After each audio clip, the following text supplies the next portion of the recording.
Louvado seja nosso Senhor Jesus Cristo. Hoje é domingo, dia 2 de julho, e celebramos hoje a solenidade de São Pedro e São Paulo. O evangelho de hoje é de Mateus, capítulo 16, versículos de 13 a 19. Naquele tempo, Jesus foi à região de Cesareia de Filipe e ali perguntou aos seus discípulos: quem dizem os homens ser o Filho do Homem? Eles responderam: alguns dizem que é João Batista, outros que é Elias, outros ainda que é Jeremias ou algum dos profetas. Então Jesus lhes perguntou: e vós, quem dizeis que eu sou? Simão Pedro respondeu: tu és o Messias, o Filho do Deus vivo. Respondendo, Jesus lhe disse: feliz és tu, Simão, filho de Jonas, porque não foi um ser humano que te revelou isso, mas o meu Pai que está no céu. Por isso eu te digo que tu és Pedro, e sobre esta pedra construirei a minha igreja, e o poder do inferno nunca poderá vencê-la. Eu te darei as chaves do reino dos céus. Tudo que tu ligares na terra será ligado nos céus. Tudo que tu desligares na terra será desligado nos céus. Meu irmão, minha irmã, celebramos hoje o martírio dos apóstolos Pedro e Paulo. Eles foram mortos na perseguição de Nero, mais ou menos no ano 64. Através desses dois apóstolos, a igreja celebra hoje a sua apostolicidade. A igreja de Cristo, a verdadeira igreja, é una, santa, católica e apostólica. O que significa que a igreja é apostólica? Dizer que a igreja é apostólica significa que sua origem está relacionada aos apóstolos. Ela não começou no século passado. Ela não foi fundada por qualquer um. Significa também que para chegar a ter comunhão com o Pai, o Filho e o Espírito Santo, não há outro caminho a não ser aceitar o testemunho daqueles que desde o princípio viram o Senhor e conviveram com Ele. Dizer que a igreja é apostólica é dizer que a igreja católica está fundada sobre os apóstolos e reconhecer com gratidão que vivemos na igreja que tem sua origem na igreja dos apóstolos.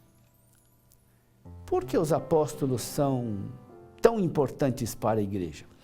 Isso se deve à originalidade da revelação cristã. A revelação não se fundamenta em primeira instância sobre um texto sagrado. Isso acontece, por exemplo, com o Islã, que tem uma escritura que desceu de Deus, que disse ao profeta: fizemos descer sobre ti a escritura. No Islã é o texto e não Maomé o lugar próprio da palavra de Deus. No cristianismo, pelo contrário, a revelação de Deus não é primeiramente um livro, mas a pessoa e a vida histórica de Jesus de Nazaré. Jesus não escreveu, não ditou, nem trouxe consigo um documento sagrado. Ele nada escreveu, nem nos entregou um livro vindo do céu. A revelação divina é realizada na pessoa, na história de Jesus.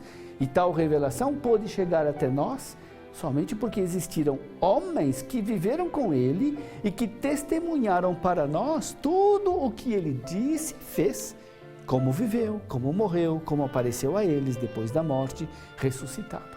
Esses homens que receberam o evangelho diretamente de Jesus são os apóstolos. A igreja atual, a igreja na qual vivemos, descende da igreja dos apóstolos. Nós estamos unidos a Jesus Cristo, ao Pai e ao Espírito Santo, pela cadeia ininterrupta de testemunho que se origina nos apóstolos e chega até nós, pelos sucessores dos apóstolos, que são os bispos. Por que é tão importante essa transmissão pela sucessão apostólica?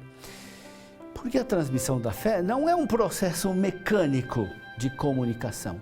A fé apostólica é uma vida que só pode ser transmitida por meios vivos e não por meros meios mecânicos ou virtuais. O texto de hoje fala da confissão de Pedro em Cesareia de Filipe.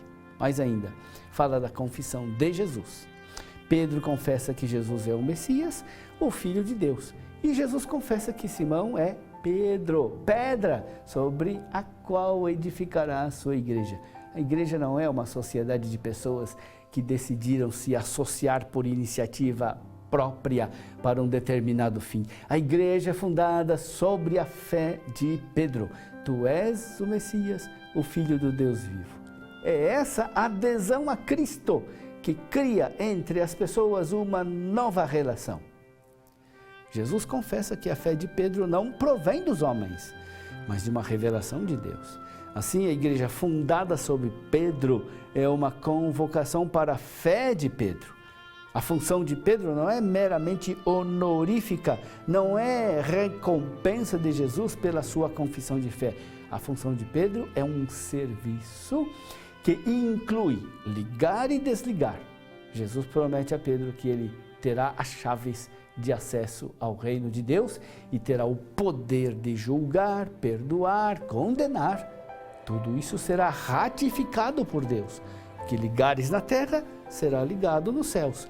O que desligares na terra será desligado nos céus. Pedro e Paulo foram chamados por Jesus para levar o evangelho a todas as nações. Mas esse evangelho não é primeiramente um livro, é o próprio Jesus vivo. E Jesus vivo só pode ser levado por pessoas vivas que vivem a vida de Jesus. Assim, é o bispo para a igreja. Ele não é um mero comunicador de uma mensagem. Ele leva Cristo, sendo Cristo para as pessoas. Evidentemente, ele nunca deve ter a pretensão de se substituir a Cristo. Mas não há outro meio de ser portador do Evangelho a não ser tornando presente Cristo. Admirável dom. Dom maravilhoso esse, ao mesmo tempo quanta responsabilidade. Pois se o recebemos, podemos também tratar esse dom com relaxo e desprezo. É como atirar as pérolas aos porcos ou dar as coisas santas aos cães. Fazemos isso toda vez que não empenhamos tempo, esforço, energia para corresponder ao dom recebido.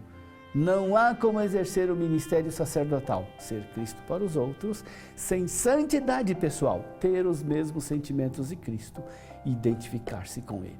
A identidade do bispo consiste no dom de Jesus, no dom de ser Jesus para os outros e no dom de se empenhar de verdade em se identificar com Cristo ao longo de toda a vida.